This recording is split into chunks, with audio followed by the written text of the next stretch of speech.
खेसारी लाल यादव का एक कल वीडियो सैड वीडियो सॉन्ग आया है।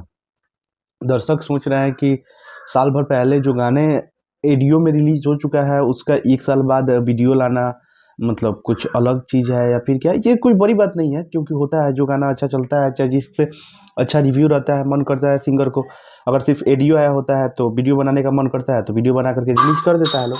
कंपनी का मन किया और सिंगर का मन हो जाता है, वो कंपनी के ऊपर डिपेंडेंट होता है। बट फिर भी दर्शक सोच रहा है कि 1 साल पहले जो सैड सॉन्ग आया था उसका वीडियो कल आया है, बहुत अच्छा रिस्पांस भी है। 2 मिलियन लगभग करीब हो चुका है उसका व्यूज़, 24 घंटे के अंदर में 2 मिलियन व्यूज़ है।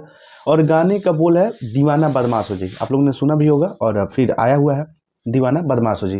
गाना बहुत प्यारा है और इसमें जो स्टोरी पे काम किया है, जो वीडियो पे काम किया गया है, वो देखने में बहुत अच्छा लग रहा है। पहले भोजपुरी का एक घिसा पीटा कॉन्सेप्ट होता था कि एगो बंद रूम हो जाएगा, उसमें 5-7 डांसर हो जाएंगे और उसके बाद एगो आराम से शूट करके वीडियो रिलीज कर दिया गया।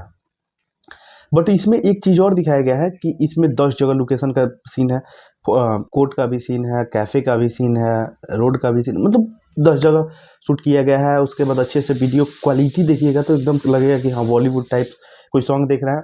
और कहीं ना कहीं इस गाने को एक बड़े लेवल पे शूट किया गया है, अच्छे तरीके से शूट किया गया है। वीडियो की क्वालिटी, वीडियो का कॉन्सेप्ट देख करके यही फील होता है।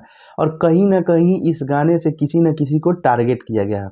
आप लोग खुद समझदार हैं, गाना सुनिए, क्योंकि इसमें एक थोड़ा सा एक लाइन है कि हमरा चलते तो के लोग जाने लगे, ऐसे कुछ करके है। तो ये किसी न किसी एक्ट्रेस पे है और हाल ही में विवाद जिस पे चल रहा है उनका नाम आप लोग खुद ही समझ सकते हैं। सोचिए किन पे है और कमेंट कीजिए।